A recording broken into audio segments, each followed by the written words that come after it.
Hi, I'm Tom Trust. A little bit more about Angela Merkel, who is the German, who is the President of the European Union at the moment. Her 6-month stint started this month, January 2007.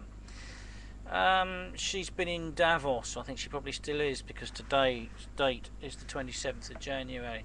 And she's been talking to the World Economic Forum. And she said that she's going to do everything she can as the president to set the constitutional process in motion again. In June, she will put forward a plan to bring it all into being. She reports that the German presidency hopes not to just produce a timetable for reviving the constitution, but rather proposals that are as concrete as possible on the detail. And the article in the paper reporting this notes that from the United Kingdom perspective, the real negotiating will be in the hands of neither Jeff Hoon nor Margaret Beckett, but somebody called Kim Darroch, Tony Blair's EU policy advisor. Have you heard of him? But beware, because earlier she spoke to MEPs and told them that she does not intend to relaunch a broad debate on the revised EU constitution, but rather focus on confidential talks with national governments with the aim of having a commonly agreed treaty adopted by 2009. She said, "The reflection pause is over. By June 2007 we must reach a decision on what to do with the constitution." Well, the French and Dutch voters decided what they wanted to do with the constitution, but it seems that their views are not to be taken into consideration. These were words that she used in her first speech to the MEPs as the President on Wednesday the 17th of January. She said, "It's in the interest of Europe, its member states and its citizens," that's you and me, you're a citizen of Europe apparently, "to bring this process to a successful conclusion by the next European Parliament elections in early 2009.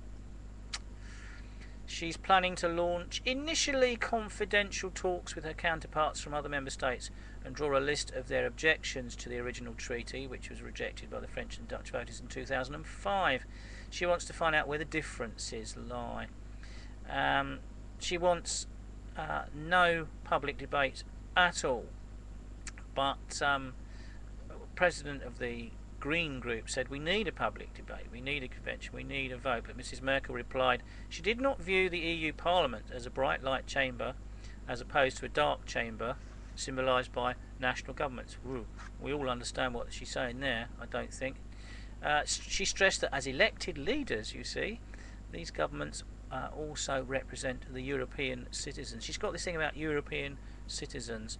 Broad general debate on the constitution is behind us, she said, adding that she is personally not in favour of further referendums on the treaty.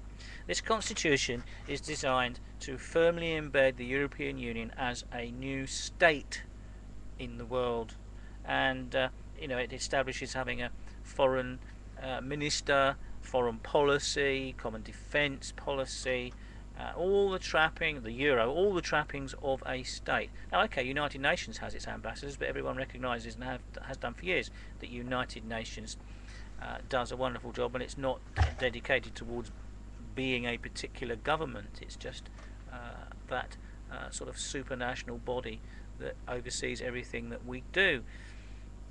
But for the European Union to have ambassadors and so forth gives it the status of a state. That is what they want.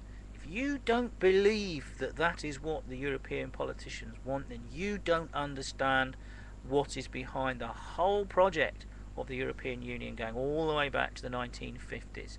The dream of a single European state. And you won't be governed from Westminster, you'll be governed from Brussels. Remember, 3/4 of the laws that are imposed on us in the UK today are made in Brussels by people that you don't elect. We have to get out of the EU as fast as possible. You need to vote for a candidate in the next general election that will pledge that they will support the withdrawal of the UK from the EU.